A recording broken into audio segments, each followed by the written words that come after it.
¿Cuántas promesas te han hecho que no se han cumplido? Yo no te prometo un gran sueldo. Te prometo un trabajo fijo. No te prometo que siempre sea como el primer día. Te prometo que nunca te faltarán las fuerzas. No te prometo que todos tus compañeros resistan. Te prometo que se puede llegar hasta el final. No te prometo personas importantes.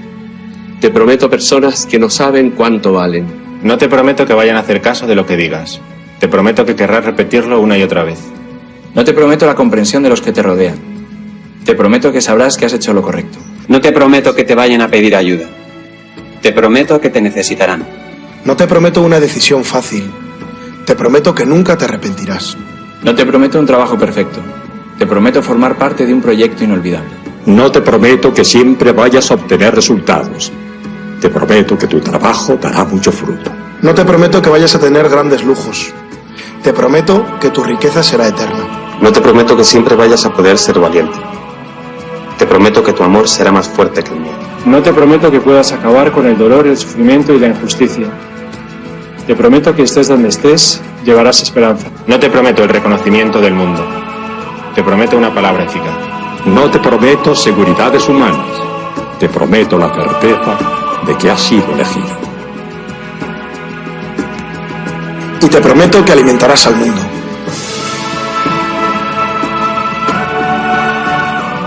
Unirás corazones. Acompañarás a los que sufren. Confirmarás a los que quieren ser fuertes. Experimentarás con ellos la verdadera alegría. Sumergirás a los hombres en la verdad. Y serás sacerdote, testigo de Jesucristo.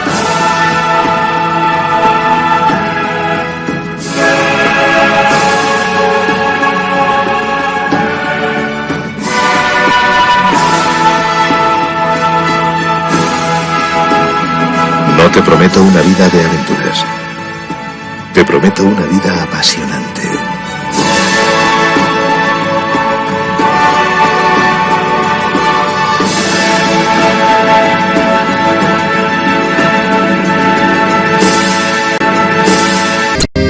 Jesucristo, Señor de la historia, que estuviste, estás y estarás. Sos presencia, esperanza y memoria. Sos el Dios de la vida hecho paz. Sos el mismo Jesús que estuviste junto al lago de Genesaret, y ante el hambre del pueblo exigiste, denle ustedes por Dios de comer. Quédate con nosotros, Jesús, que da miedo tanta oscuridad. No es posible morirse de hambre en la patria bendita del pan. Quédate con nosotros, Señor, que hace falta un nuevo Emaús. La propuesta será compartir como vos y en tu nombre, Jesús. Primitivo ritual de pastores, que fue luego banquete pascual, homenaje de nuestros mayores al Dios vivo de su libertad. Cena santa, signo y profecía, memorial de Jesús servidor, nueva alianza de la Eucaristía, que es misterio de fe y comunión. Quédate con nosotros, Jesús, que da miedo tanta oscuridad. No es posible morirse de hambre en la patria bendita del pan. Quédate con nosotros, Señor, que hace falta un nuevo Emaús. La propuesta será compartir como vos y en tu nombre, Jesús, Jesús.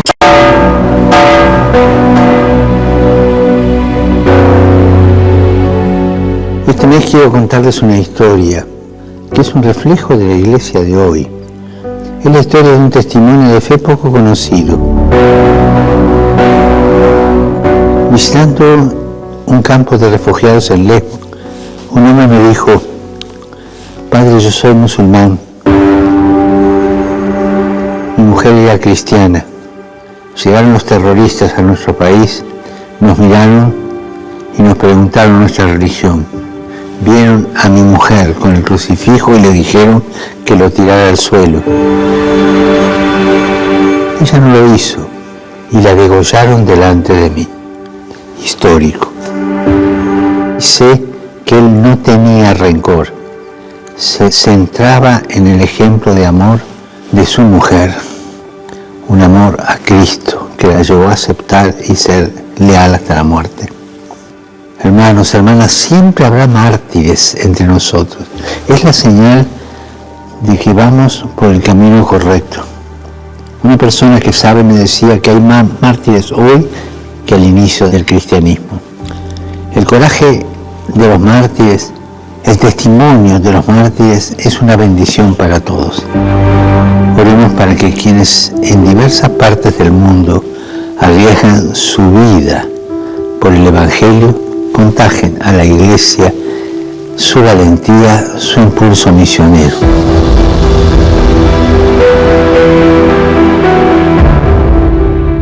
Y abiertos a la gracia del martirio.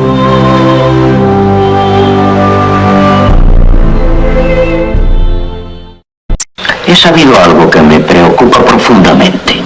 Comprendo que lo guía una buena intención, pero me veo en la necesidad de llamarle la atención.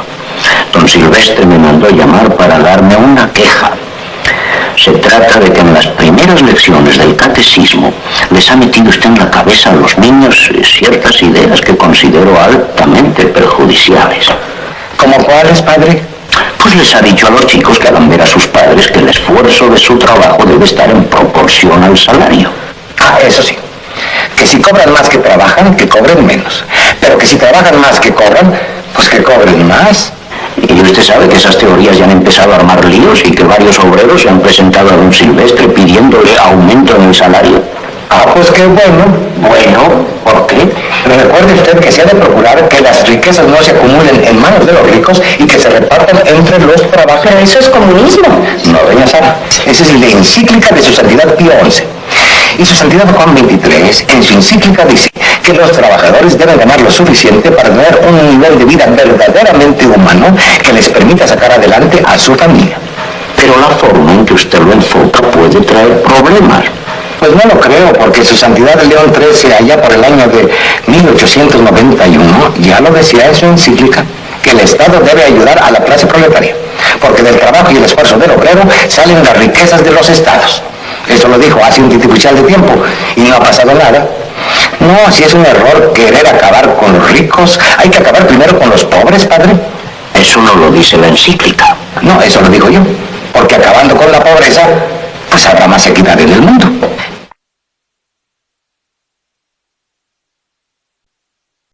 Esto fue escrito en el año 1957.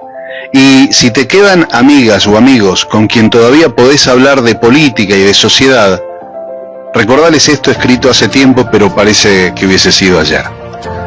Al dólar lo suben ellos. De esa manera se devalúa el salario. Una de las formas de disciplinar a los trabajadores que históricamente ha adoptado cierta oligarquía. Los tarifazos los programan ellos. Una forma de transferir recursos del bolsillo del pueblo hacia el poder dominante. La fuga la facilitan ellos, una forma de endeudar a millones para que se beneficien unos pocos. La crisis la generaron ellos, porque a través del miedo colonizan el sentido común. El relato y la mentira lo implementan ellos, para que con la complicidad de los medios nadie sepa la verdad. Es hora que te des cuenta que existe un solo camino. O dejamos que sigan decidiendo ellos, o comenzamos a hacer algo por nosotros. No se trata de cambiar de collar, se trata de dejar de ser perro. Lo dijo Arturo Jauretche, allá por 1957. Que tengas un gran día.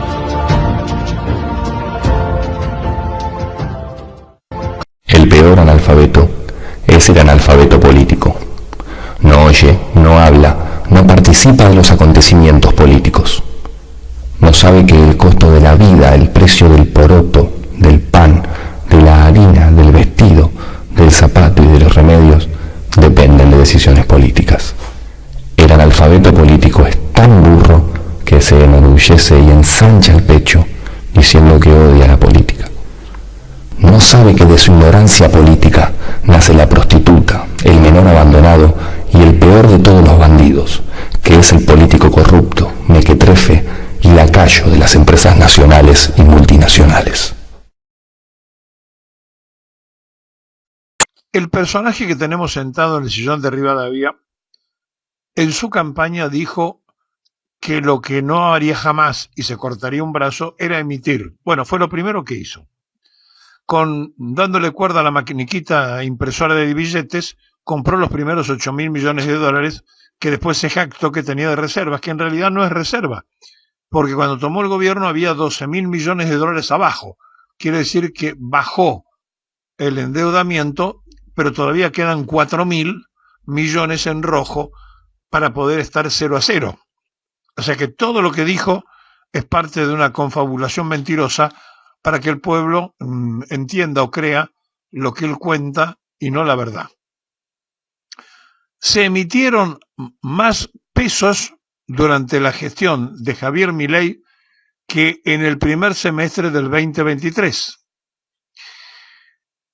La base monetaria creció un 100% en los primeros 6 meses del año, mientras superaba todo lo anterior y el crecimiento había sido apenas del 13% en igual periodo del gobierno de Fernández. Lo que él llama la fase 2 del programa económico que no existe, anunciado por el ministro de Economía, el Toto Caputo, el titular del Banco Central, Santiago Bausile, sigue generando repercusiones en todo el mundo económico porque le dieron a la maquinita, imprimieron billetes, salieron seguramente a comprar dólares con esos billetes y resulta que ahora tienen que parar la impresión, pero no han resuelto nada porque esta inflación que dicen haber parado ficticiamente va a explotar por los aires cuando los números no cierren como está ocurriendo y como se está viendo todos los días.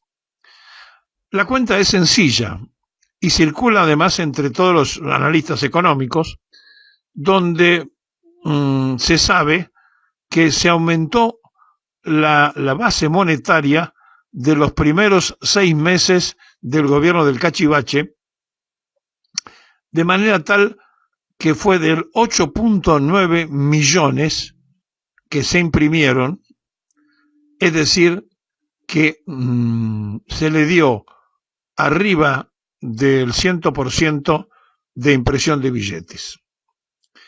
Ahora, en el primer semestre del 2023, la emisión monetaria fue simple,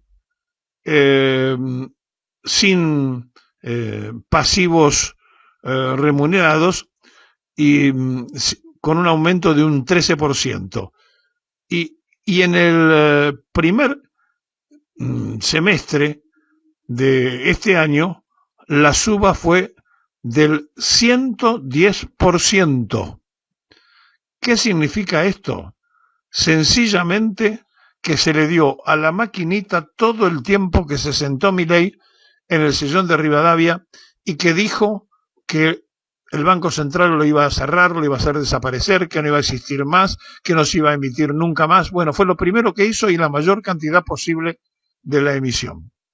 O sea, se imprimieron billetes del signo peso argentino de todos los colores y a todo ritmo hasta el día de hoy. Por lo tanto, estamos con una suba de billetes circulante porque de alguna manera tenía que hacerse del dinero y entonces no solo amarrocó, no solo no le coparticipó a las provincias, sino que emitió. ¿Y dónde está todo eso? ¿A dónde fue a parar? ¿En qué se transformó? Piensen ustedes que ahora empiezan a venir los vencimientos fuertes del Banco Mundial, del Fondo Monetario, etcétera, etcétera, que hay que levantar. Ahora, el circulante que se aumentó fue notable. Es decir, no pararon de imprimir billetes. Y en estos primeros 6 meses se hizo una emisión de 8.9 billones con B, de pesos, es decir, aproximadamente un 100% por encima del mismo periodo del año pasado, comparado, claro, con tan solo los 0,7 billones del primer semestre del 2023. Fíjense ustedes, el primer semestre de un gobierno y el primer semestre del gobierno del proyecto Cachivache. Estamos hablando entonces de una osada circulación de billetes porque la maquinita no paró nunca de imprimir. Y todo esto se pone en evidencia con un gran charlatán que dijo que la emisión estaba prohibida, que el Banco Central se iba a cerrar, etcétera, etcétera, etcétera. Lo primero que hizo fue emitir. Ahora, frente a esta realidad, con un aumento del circulante, más el no o la no distribución de las coparticipaciones, la pregunta que venimos haciendo hace ya varios días es ¿dónde está ese dinero? ¿A dónde fue? Porque supuestamente si se emitió y además no se distribuyó, ¿dónde está? Si no está en el Banco Central, ¿dónde están los equivalentes que se pueden haber comprado? Ya sea moneda fuerte o ya sea lo que fuere. Bueno, no está, no se explica, no se sabe. Es un misterio del gobierno fantasma. Me da la sensación que todo esto va a explotar por los aires muy pronto, que se van a empezar a pasar facturas, que van a empezar a rodar cabezas y Milei va a empezar a acusar que fulano, que sultano, que perengano, pero en realidad el jefe de la banda es él. El titular de lo que está ocurriendo, el responsable máximo, es él, al que se le ungió y se le dio toda la potestad a él. El mismo que dijo que era un topo que iba a destruir el propio Estado. Bueno, si nos guiamos por las medidas que está tomando, lo está destruyendo diariamente y a un paso acelerado. Ahora dicen que van a parar la emisión, o sea, confiesan que han emitido todo el tiempo. Y si van a parar la emisión de billetes, la pregunta es ¿cuánto emitieron? ¿Hasta dónde emitieron? Aparentemente, según lo que por allí se comenta, el punto ideal es de 7 billones con B, durante el primer semestre del 2023, el circulante del dinero. Bueno, ¿cuánto hicieron? No sabemos. ¿Cuánto se imprimió nuevo? No sabemos. ¿Dónde está? Tampoco sabemos. Entonces, la situación se va a ir conflictuando cada vez más porque van a empezar, y ya llegan las horas y los turnos de los vencimientos grandes con las entidades financieras internacionales, con el Fondo Monetario Internacional, etcétera, etcétera, y nosotros no sabemos ni de dónde va a salir ni dónde está. En este espanto económico hay algunos que ya quieren desaparecer de la escena, otros nuevos que quieren ingresar, y todos los días hay una amague de que se va a anunciar la etapa 2, el segundo tiempo de un proyecto que no sabemos cuál fue el resultado del primero. Deducimos que fue catastrófico, pero no tenemos información precisa ni justa. Entonces, este gobierno, todo lo que prometió, lo invirtió, es decir, no cumplió nada de lo que prometió. Lo que le dijo a la gente que no iba a imprimir, imprimió desde el primer día hasta ahora. Ahora dice que va a dejar de hacerlo. Estamos en un ciclo absolutamente catastrófico de la economía de los libertarios. El liberalismo anárquico hace aguas por cualquier lugar.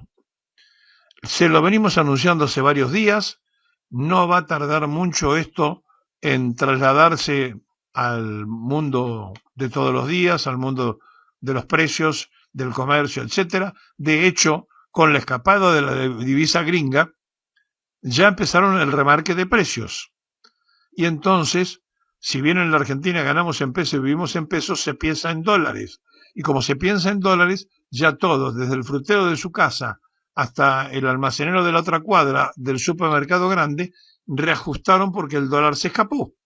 Y como el dólar se va a seguir escapando, los precios van a seguir aumentando. Y como la gente no tiene para consumir y cada vez va menos gente a los negocios, esto es un cuento de nunca acabar. Se aumentan las cosas y se trabaja menos, circula menos, se muere más la economía local y no puede haber economía internacional, es decir, no puede haber pesos para comprar moneda dólar porque no hay actividad nacional, está frenada la economía argentina. Esto lo hicieron en apenas 6 meses. 9 viajes al exterior le bastaron para terminar de destruir la Argentina. Bienvenidos al paraíso libertario. Ayer fue un día de muchas novedades en tribunales por 2 casos que tienen mucha importancia. Uno es el intento de magnifemicidio de Cristina Fernández de Kirchner, otro fue la causa Cuadernos. Y están relacionados. En la causa Cuadernos pasó algo interesante, hoy está la nota de Franco Misragi en el Destape, que le dictaron falta de mérito al policía Jorge Bacigalupo, que fue el que adulteró los cuadernos. Sí, ustedes recuerden que hubo gente que fue detenida y estuvo presa por figurar en unos cuadernos que supuestamente había escrito un chofer, el chofer Oscar Centeno, pero que ya está demostrado que fueron adulterados, entre otras personas, por Jorge Bacigalupo, un ex policía que fue el que se lo dio al auxiliar de fiscalía con asiento en el Diario de la Nación, Diego Cabot. Y a partir de ahí, junto con su amigo Stornelli, armaron toda esa farsa impulsada por Bonadío. Bueno, ayer, 3 jueces designados por Macri, 2 a dedo, Brugli y Bertuzzi, a dedo directamente, y 1 por concurso, Mariano Llorens, los 3 dijeron que no pasó nada y que no se puede procesar a Jorge Bacigalupo porque los peritajes se hicieron sobre fotocopias. Bueno, con las fotocopias metieron gente presa.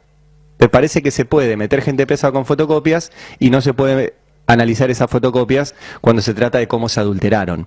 Y además se analizan las fotocopias porque el propio Comodoro Pi no permite analizar los originales que Diego Cabot resucitó de las cenizas, porque Centeno dijo que los había quemado y Diego Cabot apareció 2 años después con los originales resucitados de las cenizas. Ese fue uno de los casos que pasó ayer en Comodoro Pi. El otro fue el atentado contra Cristina, que hubo declaraciones de Gabriel Carrizo, que fue uno de la banda que armó el operativo, y otra, Brenda Uliarte, que ni siquiera pudo declarar porque empezó a tartamudear y se fue para atrás y suspendieron la declaración. Pero están conectados, porque todo el proceso de acusarla a Cristina de chorra, de ladrona, de robarse un PBI, de corrupta, tiene en Cuadernos y en otras causas un montón de elementos que terminan con que una persona después entendió que le podía poner una pistola en la cabeza. Y de hecho lo dijo. Fernando Sabac Montiel dijo el otro día, cuando le tocó declarar, que él atentó contra Cristina porque Cristina era ladrona, corrupta y porque empujaba la inflación. Eso dijo él. Que son los mismos argumentos que le daban en los medios. ¿Qué medios le daban esos argumentos? Todos. Todos. Con distintos niveles de agresividad, con distintos niveles de mentira, con distintos tonos. Pero eso funciona como diques de contención. La nata le decía chorra, y el que decía, che, no, es muy fuerte que la nata lo diga de esa forma, caía en personajes como Tenenbaum o Siete Cases, que dicen, a mí me parece, yo siento que hay algo ahí. Y en lugar de hacer periodismo, que es ir y buscar, leer los expedientes, ver si hay datos, ver si hay pruebas, tenían sensaciones. Claro, con las sensaciones no se puede discutir, yo no te puedo discutir lo que vos sentís. Pero como yo hago periodismo, y no sensacionalismo de sensaciones o sensacionalismo de tirar títulos rimbombantes, yo tengo información, datos. Y ayer volvieron con esto, porque invitaron, y vos me decís qué tiene que ver, invitaron a un personaje que se llama Emanuel Danán, al pase, ahí está, nos visita el youtuber Emanuel Danán, al pase entre Ernesto Tenenbaum y Siete Case. Emanuel Danán es un violento, es un misógino, es alguien que, y ahora por eso les decía que se vengan a YouTube, posa sistemáticamente, por ejemplo, con un falcón verde, se los quiero mostrar, ahí está él, con un falcón verde y diciendo, esta es la Dananeta, posa con armas, ¿sí? Y dice, por ejemplo, dedicado a los argumentos de Bregman y Santoro, a los delincuentes les importa 3 carajos si las armas son legales y ilegales, son delincuentes genios, y muestra con un arma larga, está ahí la foto. Es tan famoso, y yo creo que por eso lo invitan por ahí, para tener algunos clics, pero también, y ese es el problema, para normalizar este tipo de personajes, que ahora que fueron los Martín Fierro y que todo el mundo se desvive por esos premios, a este señor le dieron un Martín Fierro. Ahí está, el Martín Fierro digital, posando, digo, para los que se desviven por ganar Martínez Fierros. A estos personajes les dan Martín Fierros. A tipos que promueven el odio, promueven la violencia, reivindican la dictadura, dicen que hay que matar gente. Que está muy vinculado además al gobierno de Javier Milei, que participa de sus eventos, lo muestro acá por ejemplo con Fernando Cerimedo. Fernando Cerimedo es uno de los hombres que Bolsonaro le prestó a Milei y que está involucrado en el intento de golpe contra Lula da Silva, ahí está posando con él. Que participa incluso de joditas con Milei, acá lo vemos, el de la izquierda es Danán, el de la derecha es Milei, disfrazados, y pone la frase "Hasta la vista, baby". Este es el Instagram de Danán. "Hasta la vista, baby" es una reminiscencia a Terminator, eso decía Terminator antes de matarte. ¿Sí? Que posa además, y por eso está todo vinculado, con el espacio Nueva Centro Derecha.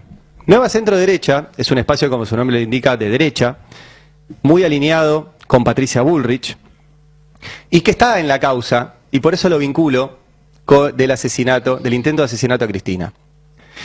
En ese espacio está Hernán Carroll. Hernán Carroll es un abogado que el que Fernando Sabán Montiel, el que intentó matar a Cristina, pidió que lo fuera a defender.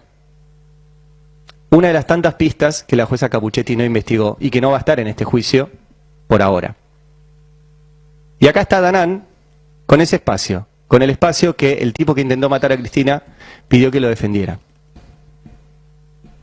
Y tiene además incluso, como es un youtuber muy conocido, y por eso le dan un Martín Fierro, un corto. Esta es la imagen del cortometraje, este es Emanuel Danán, se llama Dinosaurios Comunistas. El cortometraje que obviamente no les voy a pasar y no les recomiendo que vean. Pero ahí está, la imagen de la portada lo dice todo. Es él con un arma y el cortometraje se llama Dinosaurios Comunistas. A este personaje llevaron ayer Tenenbaum y Siete Case en un día particular, que era justo cuando estaba la segunda jornada del atentado, del juicio por el atentado contra Cristina. Y todo está vinculado. Porque, insisto, el atentado contra Cristina es un atentado económico. Es un atentado contra una persona que se le ocurrió discutir la distribución de la riqueza. Y que fue el punto máximo de un proceso de 10 años de la causa Cuadernos, de la ruta del dinero K, de dólar futuro y de un montón de otras causas inventadas, que culminaron en eso. Y esas causas inventadas fueron sostenidas sistemáticamente por un sistema de medios que, como el propio Tenenbaum tuiteó hace unos días, fue regado por esas causas, que terminaron en la nada, que en todas terminó con inexistencia de delito. En una terminó con una condena. Cristina está condenada en la causa vialidad por firmar un decreto público. No se demostró ningún hecho de corrupción. Ninguno. ¿Sí? Pero, como dijo el mismo Tenenbaum, el daño está hecho. El daño está hecho.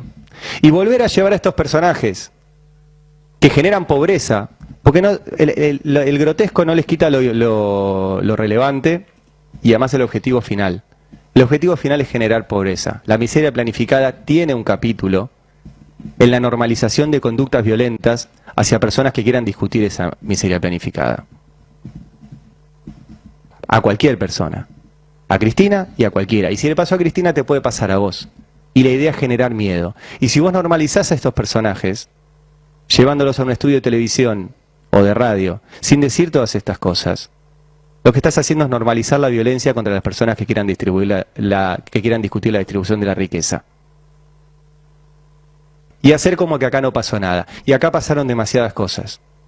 Pasaron causas judiciales, pasó gente presa, pasaron gente espiada, pasó espionaje a presos, espionaje a abogados, aprietes a periodistas. Pasaron demasiadas cosas. ¿Sí? Y no puedes hacer como que acá no pasó nada e invitar a este tipo de personajes, Es lo que estás viendo, hay muchos dirigentes políticos también y un reclamo clave hoy de los organismos. Sí, porque la verdad que frente al atropello que el gobierno de Javier Milei está haciendo, no solamente sobre el Estado, desguazando el Estado como lo está haciendo, arrasando con una política de Estado como es la del nunca más, los derechos humanos, lo que muy bien marcabas vos, esto que ahora se suma, que es la posibilidad que desaparezca la Comisión Nacional sobre la Identidad, y sobre todo está en peligro y en riesgo el banco de datos genéticos que ha ayudado a recuperar memoria en la Argentina, identidad, como es recuperar nietos, pero no solamente nietos, porque sirve para cualquier persona desaparecida. Esta semana con Estela Carlotto hablábamos de esta preocupación y surgió la idea de convocar hoy aquí en Plaza de Mayo, porque primero que no hay que abandonar la plaza es de las madres, la plaza es de las abuelas y hoy más que nunca hay que estar acompañándolas cuando por una cuestión biológica quedan muy poquitas madres, muy poquitas abuelas, entonces me parece excelente esta iniciativa, esta movilización que no debe caer en saco roto porque no puede el gobierno de Javier Milei atropellar una política de Estado de derechos humanos que ha llevado a la Argentina a ser vanguardia en el mundo, ¿no?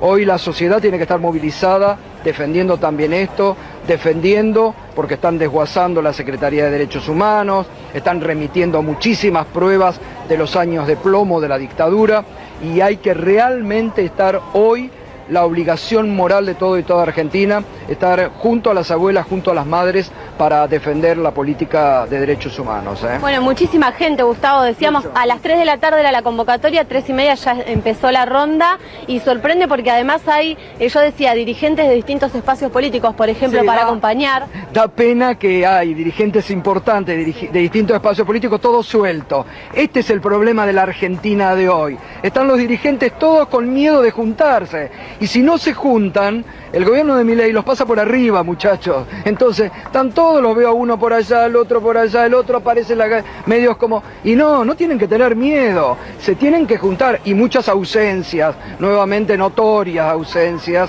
que hoy deberían estar acá acompañando a las madres y a las abuelas, ¿no? Eso es lo que duele también en este momento de la Argentina, de la Argentina.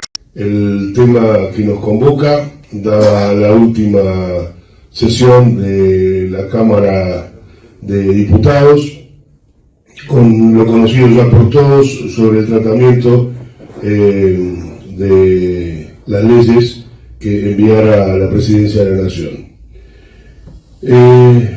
Pretendemos hacer un reconto de las afectaciones que sufrimos. Insisto, cada uno de nosotros acá pertenece a distintos sectores, a distintos gremios, y todos en mayor o menor medida, todos somos afectados por esta problemática directa sobre nuestros salarios.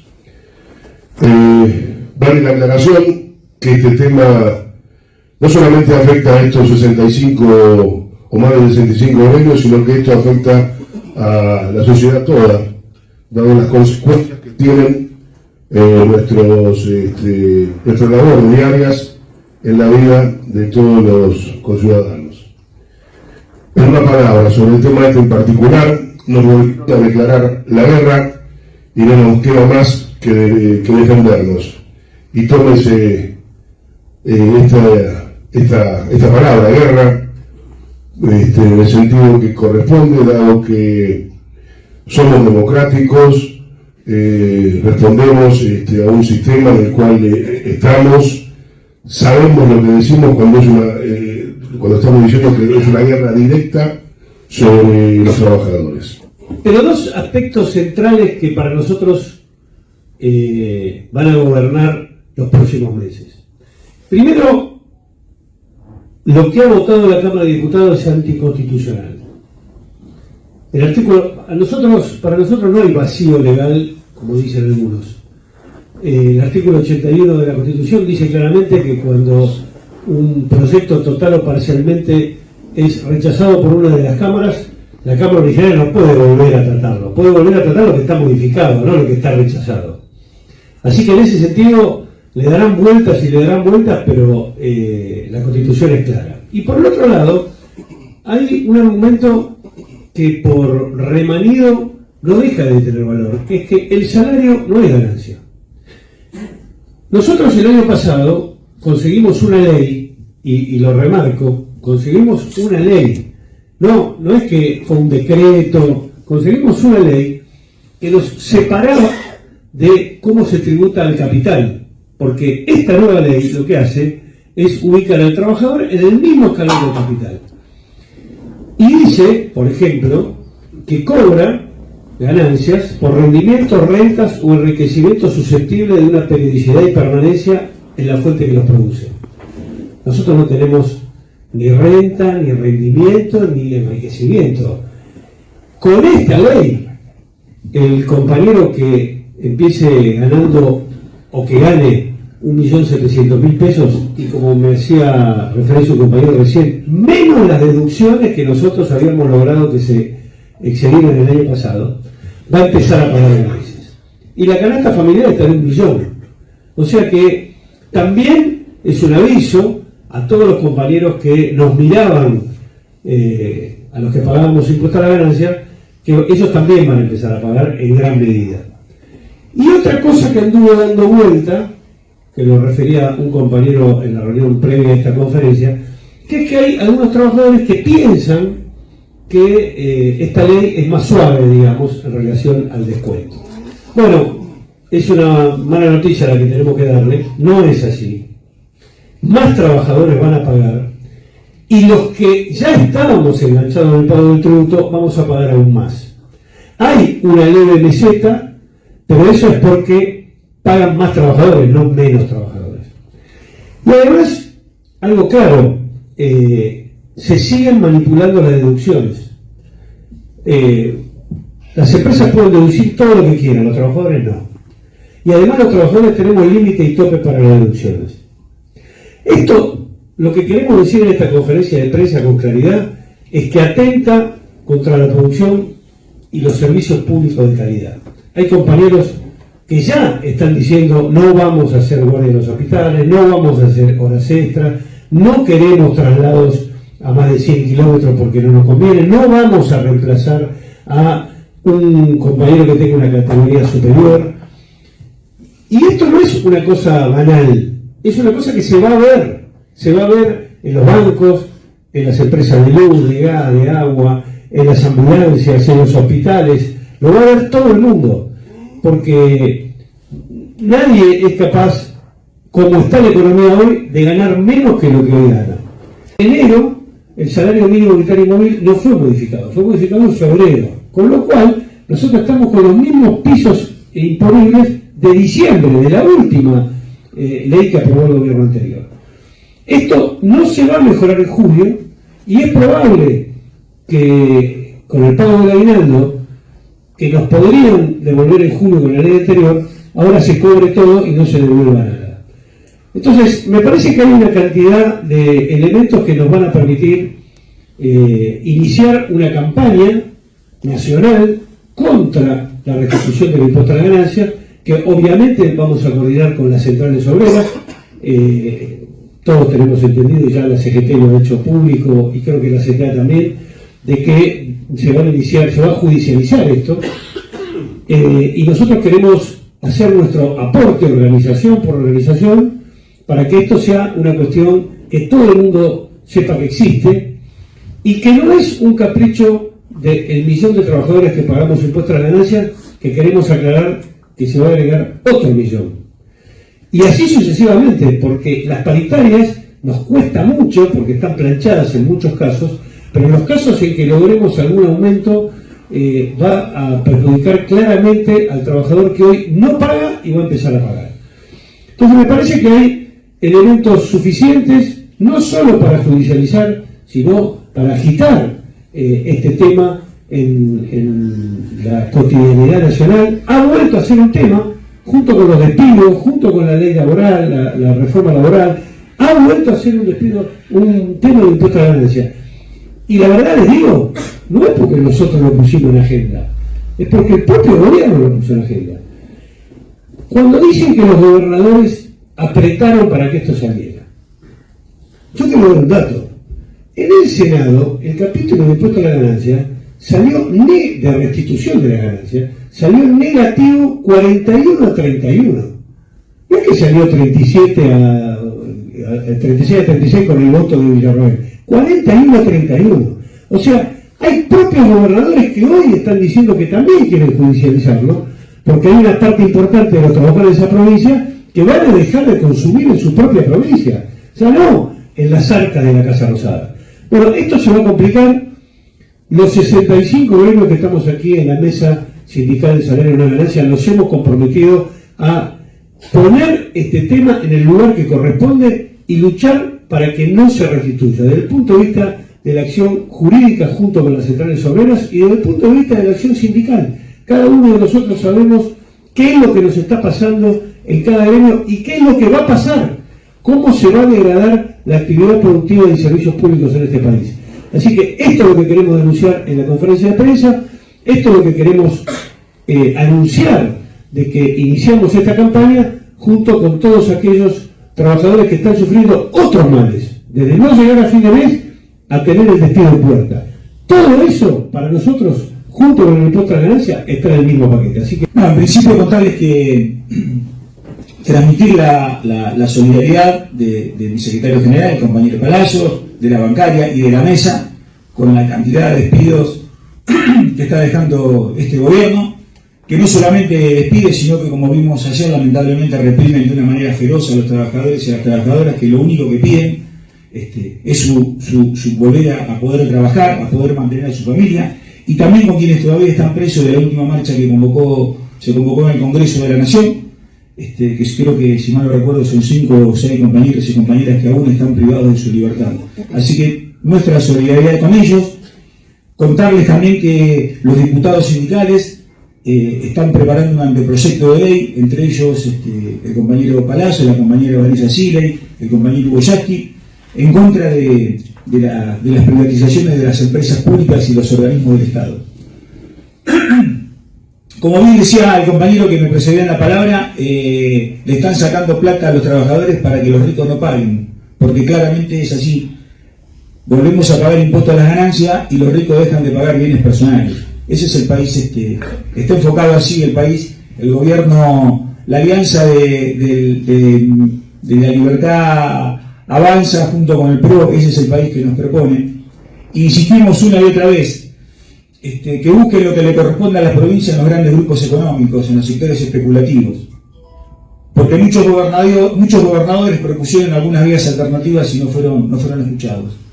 Nosotros de bancaria nos planteamos coordinar con el conjunto del movimiento obrero, somos parte de esta mesa, somos parte de la CGT, coordinar la judicialización, porque entendemos que es inconstitucional, que es legal. Argentina tiene un sistema bicameral y fue votado solamente por una Cámara, así que tenemos claro que no hay ninguna, como bien decía el compañero, no hay ninguna laguna constitucional. Esto es ilegal y seguramente la justicia nos va a terminar dando la razón. Y hablamos de la justicia, nosotros hablamos del Poder Judicial. La justicia es otra cosa. El Poder Judicial es un poder que protege el poder de los poderosos.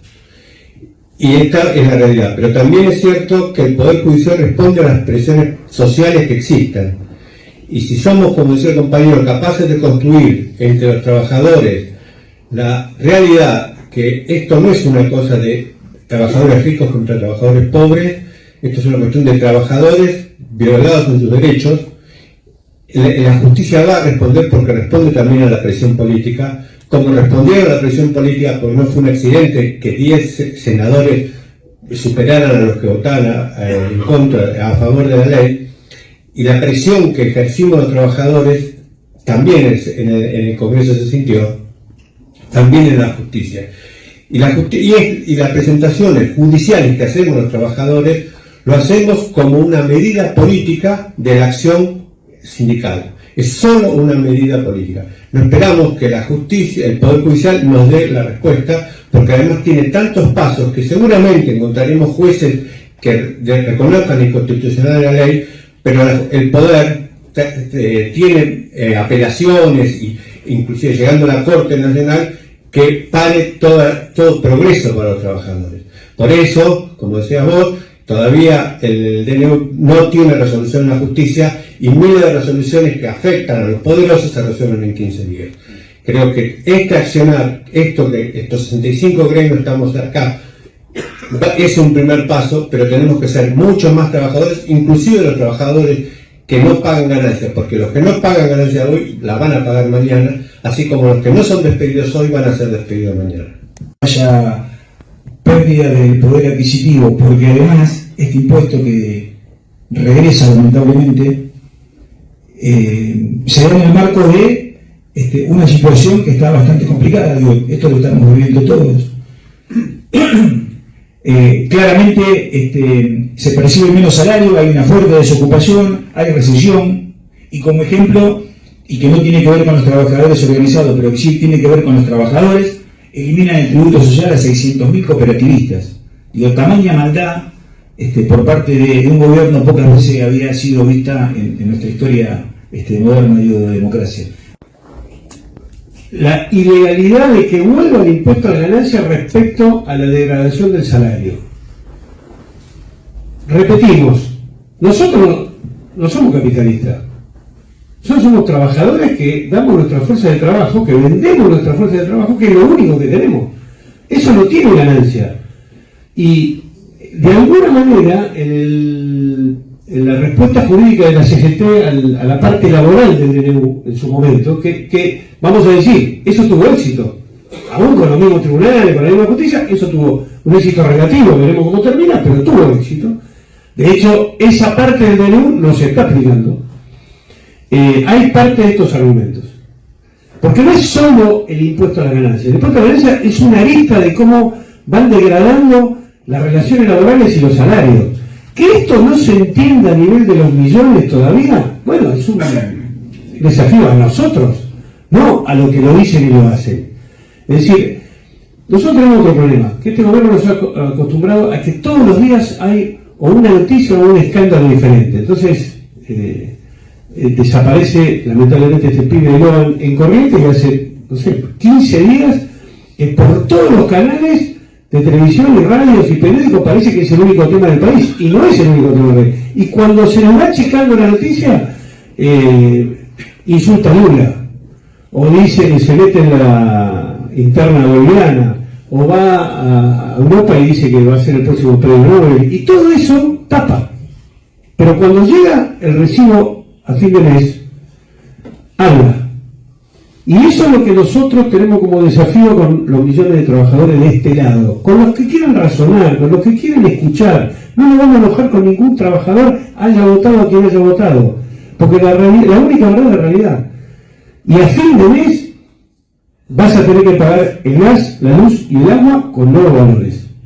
Y lo que decían que las tarifas no se iban a actualizar nuevamente, bueno, a partir de este mes vuelven a actualizarse. Y los que decían que el gobierno había reculado con las prepagas, cuando se fue, se recuerdan, hace 2 meses, ahora vuelve el aumento de las prepagas. Y los que decían que no importaba la ley anterior de alquileres porque era una barbaridad y que ahora el mercado lo iba a regular, este mes los que tienen que renovar el alquiler están pagando entre 300 y 400% de aumento. Así que eso es lo que dicen. Otra cosa es lo que pasa. Y coincidiendo con el compañero de la Federación Judicial Argentina, los jueces también viven en este país. Y ellos saben que no pagan el impuesto a la ganancia. y que todo el mundo ya lo sabe. Entonces, ante los argumentos de inconstitucionalidad, le vamos a agregar seguramente, y eso los abogados de la CGT y de todas las organizaciones sindicales verán cuál es el estilo, de recontra argumentar ahora más que nunca, ahora más que antes, que el salario no es ganancia. Hoy volvemos a reflejar lo mismo. Por eso fundamentamos que no pertenecemos a esa élite nombrada, fundamentamos que somos trabajadores, que el salario es totalmente injusto que se lo compare con la ganancia de un empresario o de una empresa. Y refrescamos todo eso porque nos costó un montón tratar de poner blanco sobre oscuro con el tema de por qué se quejan del impuesto a la ganancia cuando hay daños mayores que está sufriendo el movimiento obrero o los trabajadores en particular. Así que me parece que volviendo a reflejar estos temas, en segunda o tercera instancia, lo que provoca el deterioro del salario por el impuesto a la ganancia lo pueden comentar los médicos, lo pueden comentar los compañeros que cubren guardia, los compañeros que cobraban un desarraigo el cual habíamos logrado desgravar del impuesto a las ganancias y hoy vuelve a estar adentro. Hay varios gremios que representan a los trabajadores de la salud. Nosotros venimos previniendo este tema de que, como se va a resentir en otras actividades, en la salud también se va a resentir. Los médicos no van a seguir haciendo guardias que se los lleve ganancias, como nos ha pasado cubrir algún puesto y que esa guardia que hacemos extra se la termine llevando ganancias y no se van a cubrir cargos de jerarquía en los hospitales también.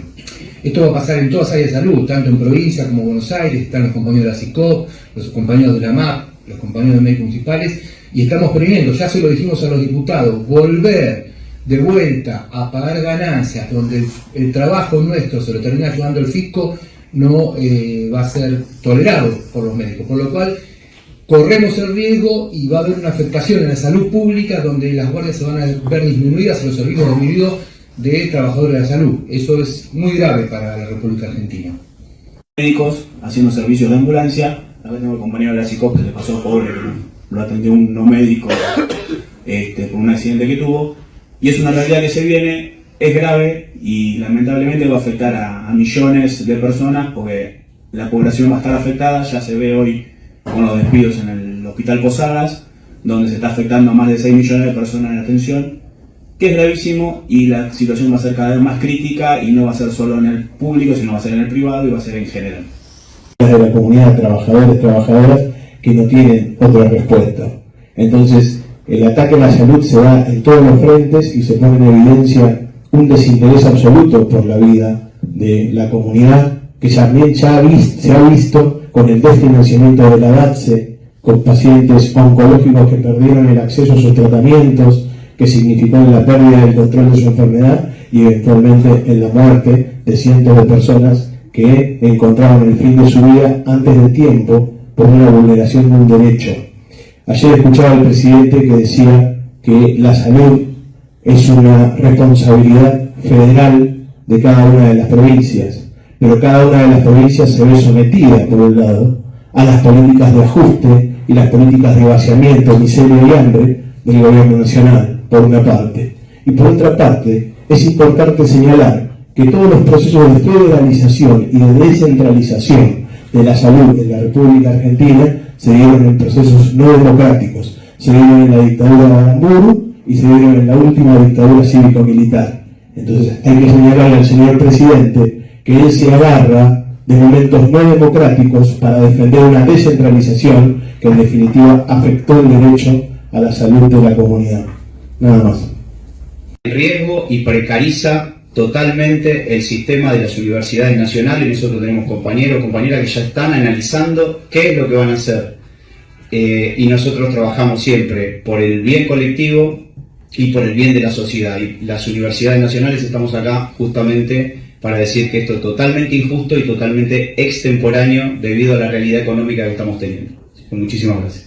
Saltar la historia de cómo logramos anular este impuesto, las resistencias, la radio abierta frente al Ministerio de Economía, fueron muchos años de luchas, no solamente en la calle, sino también luchas judiciales, nuestras y nuestros diputados nacionales. Así que como en esa etapa la clase obrera va a estar nuevamente en la calle defendiendo este derecho del salario no es ganancia, y desde, como decía el compañero también de educación, desde nuestro sector, trabajadoras y trabajadores de educación, también celebramos el año pasado porque docentes de frontera, zonas desfavorables, rurales, etcétera, pagaban ganancias y hoy nuevamente, se derogó y hoy nuevamente van a volver con lo que está pasando de ajuste de tarifazos y aumento de impuestos, van a volver a pagar ganancias. Así que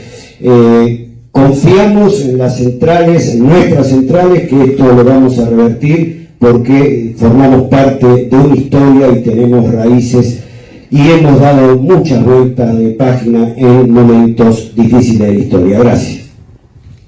Es lo que decían los compañeros antes. En el caso nuestro son trabajadores que le toca trabajar Navidad, Año Nuevo, feriado, de noche, domingo, fines de semana. ¿Por qué? Porque pertenecemos a industrias de proceso continuo que por características físico-químicas no se pueden prender y apagar con una perilla y que demoran días de arranque y días de parada. Y aparentemente, como decía recién el compañero, tenemos fe en que le vamos a dar vuelta. Tuvimos éxito, como también decía el compañero Ruiz, con distintos amparos que presentaron oportunamente las centrales sindicales, pero pareciera que los trabajadores no tenemos propiedad privada. Parece que los trabajadores, que nuestro sueldo cualquiera puede usar el Estado, incluso el tipo que dice que se quiere postular a ser jefe de Estado, cuando es jefe de Estado dice que quiere destruir el Estado porque lo odia desde adentro y usa el Estado para meternos la mano en el bolsillo a la propiedad nuestra, que como bien decían los compañeros, no somos nosotros el capital, no tenemos ganancia, cambiamos tiempo de vida y el conocimiento que adquirimos, la calificación para hacer nuestro laburo, por un salario. Es eso, nosotros somos dueños solamente del tiempo de vida nuestro y lo que aprendimos en la escuela para poder hacer un laburo.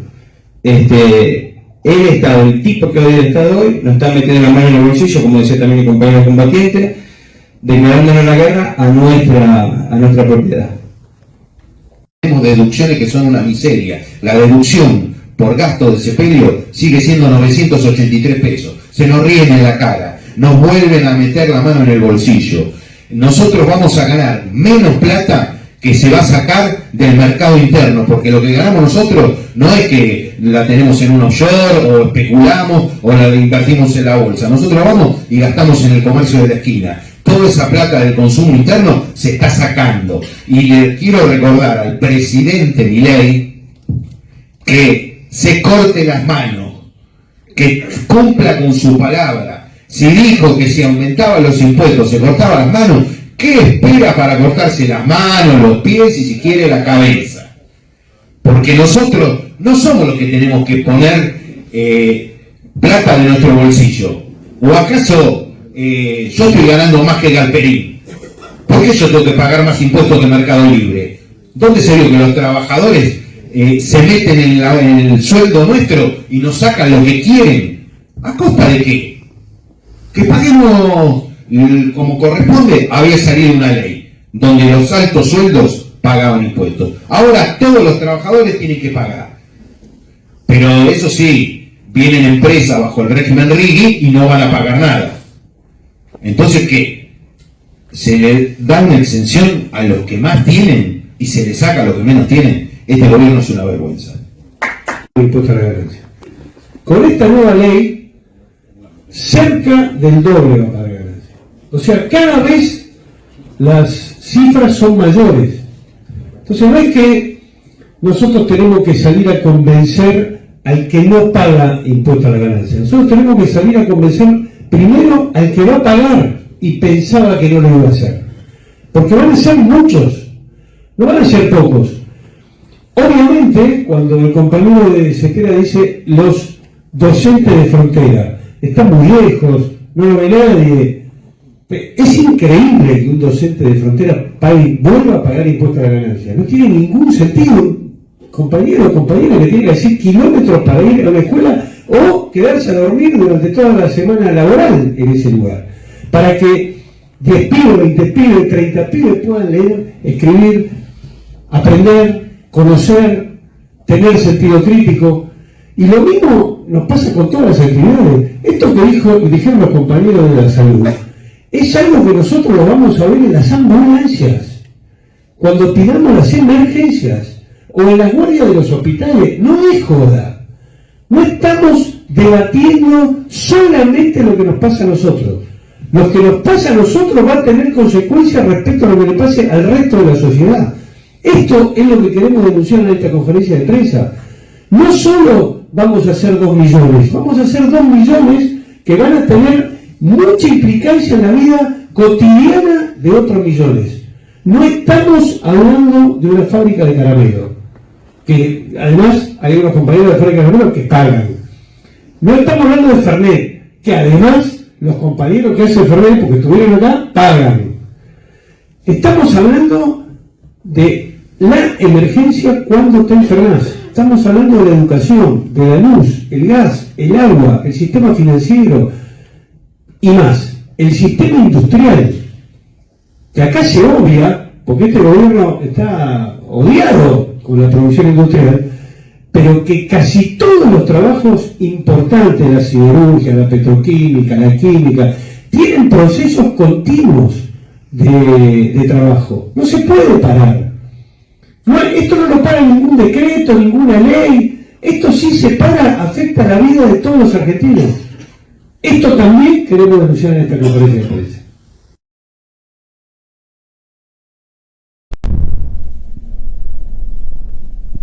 Pueblo que escucha, únete a la lucha. Pueblo que escucha, únete a la lucha. Pueblo que escucha, únete a la lucha. Pueblo que escucha, únete a la lucha.